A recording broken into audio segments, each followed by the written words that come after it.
नमस्कार, मैं राखी और आप देख रहे हैं न्यूज़ 31 उत्तराखंड। और अब वक्त हो चुका है उत्तराखंड की अहम खबरों का, तो चलिए शुरू करते हैं खबरों का सिलसिला। पिथौरागढ़ के धारचूला में आज गैरसैंण की घटना पर महिला कांग्रेस कार्यकर्ताओं ने गांधी चौक में त्रिवेंद्र सरकार का पुतला जलाया। इस दौरान आक्रोशित महिला कार्यकर्ताओं ने मुख्यमंत्री से इस्तीफा देने की मांग की है। साथ ही उन्होंने कहा कि भाजपा सरकार यहां की महिलाओं पर अत्याचार कर देवभूमि को बदनाम कर रही है। साथ ही उन्होंने मातृशक्ति पर हुए हमले के दोषियों पर जल्द ही कार्रवाई करने की मांग की है। महिलाओं पे ऐसे लाठी डंडे भाजे गए और ठंडे पानी का जो बौछार छोड़ा गया। आज त्रिवेंद्र सरकार से और भाजपा सरकार से मैं ये प्रश्न करना चाहती हूँ और मैं ये कहना चाहती हूँ कि आपसे हमारे राज्य में आपसे संभाला तो जाता है नहीं, तो आप महिलाओं पे ऐसे अत्याचार करके क्या साबित करना चाहते हैं। जिस प्रकार से आज उत्तराखंड को अलग राज्य करने के लिए आज जिन प्रदर्शनकारियों ने अपनी जान दी और जो महिलाएं घर से बाहर आके इतना किया, आज उन्हीं पर ऐसे अत्याचार, क्या इसी दिन के लिए आज थोड़ा राज्य को अलग किया गया था। ये घटना घटी है, बहुत निंदनीय घटना है।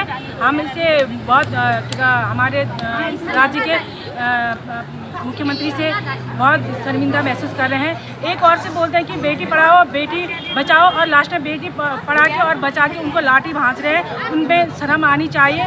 और ये अगर हमारे राज्य का जो शासन नहीं संभाला जा रहा है त्रिवेंद्र रावत को, तो उन्होंने सीधे रिजाइन दे देनी चाहिए और आने वाला फ्यूचर तब बनेगा। नहीं तो ये चलता रहेगा तो हमारे राज्य में गुंडागर्दी और एक बहुत निंदनीय घटना होती रहेगी और आए दिन ये घटनाएं आगे बढ़ती रहेगी और हमारे उत्तराखंड की महिलाओं की और बेटियों की कोई इज्जत नहीं रह जाएगी। पिथौरागढ़ में आयुर्वेदिक विभाग की ओर से आशा और एएनएम वर्कर्स के 2 दिवसीय प्रशिक्षण कार्यक्रम का आयोजन किया गया। इस दौरान सीएमओ डॉक्टर हरीश पंत ने बताया कि कार्यक्रम में आशा और एएनएम वर्कर्स को आयुर्वेद की इम्यूनिटी बढ़ाने के साथ ही स्थानीय जड़ी बूटियों से इलाज के विषय में जानकारी दी जाएगी।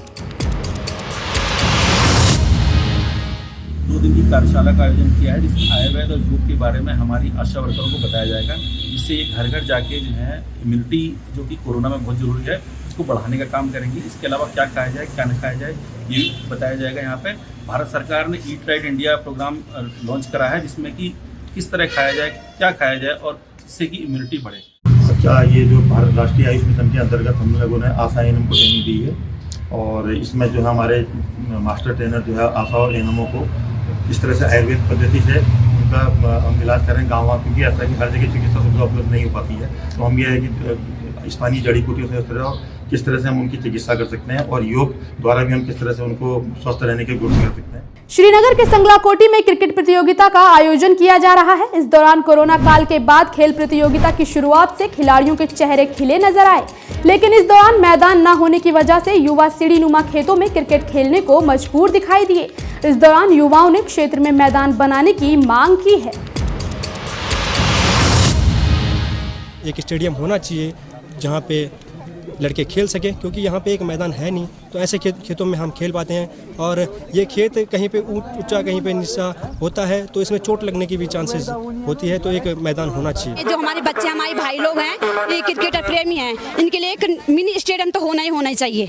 हमारी सभी मातृशक्ति के यही एक वो है कि आप आगे जाके सरकार को हमारी ये जो है समस्या है इसको सरकार के सामने रखे। देखिए, आप सामने देखते हैं, जबकि हमारे जो इस क्षेत्र के बच्चों में इतनी ऊर्जा है। कहूँगा कि कभी भी मेरे को इस क्षेत्र से प्रतिनिधित्व करने का मौका मिलेगा तो मैं ज़रूर इस क्षेत्र में कोई स्टेडियम बनाने का, जहाँ पे हमारे नए युवा साथी अपने प्रतिभा करेंगे। देहरादून के डोईवाला में गर्मियों का सीजन आते ही वन विभाग के सामने चुनौतियों का पहाड़ खड़ा हो जाता है। दरअसल गर्मियों के सीजन में विभाग की ओर से आग से बचने के लिए रणनीति बनाई जाती है। इस दौरान रेंज में फायर सीजन शुरू होते ही वन विभाग सतर्क और अलर्ट नजर आ रहा है। वहीं रेंज कार्यालय की ओर से इसकी पूरी तैयारियां शुरू हो गई हैं, जिससे जानवरों को आग से महफूज रखा जा सकेगा।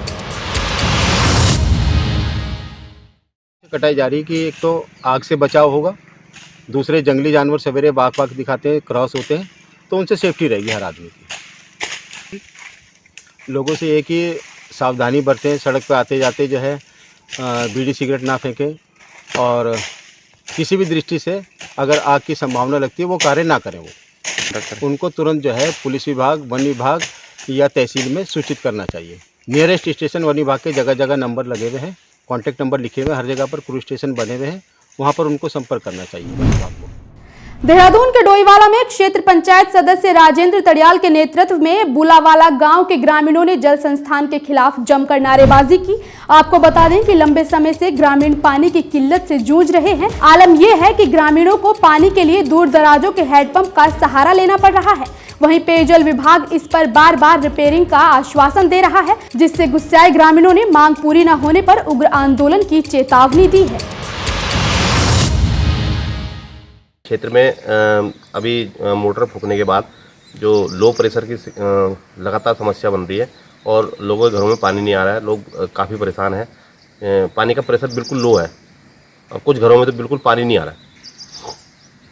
मैं समझता हूं कि जो मोटर बदली करने की प्रक्रिया है उसमें ना तो किसी जनप्रतिनिधि को बुलाया जाता है उस समय पे, जब ये लोग मोटर उसमें बदलते हैं, पुरानी मोटरें लगा देते हैं रिपेयरिंग मोटर, और कितने एचपी की मोटर लगाई जाती है, कितनी एचपी की लगनी चाहिए, ये भी एक टेक्निकल समस्या शायद हो सकती है। और विभाग को मैं समझता हूँ कि जो जनप्रतिनिधि हैं और गांव के कोई सम्मानित लोग हैं, उन्हें विश्वास में लेके ही मोटर जब बदली होती है तो उन्हें बुलाना चाहिए और दिखाना चाहिए कि भाई हम ये नई मोटर बदल रहे हैं। मुझे लगता है कि इस बार जो बदली गई है मोटर, ये पुरानी मोटर है, इन्होंने रिपेयर करके ही लगा दी। और पहले इसमें 10-20 एचपी की मोटर थी और अब शायद इन्होंने 10 एचपी की मोटर लगाई है। और इसी के साथ उत्तराखंड स्पेशल में आज के लिए बस इतना ही। आप देखते रहिए न्यूज़ 31 उत्तराखंड। नमस्कार।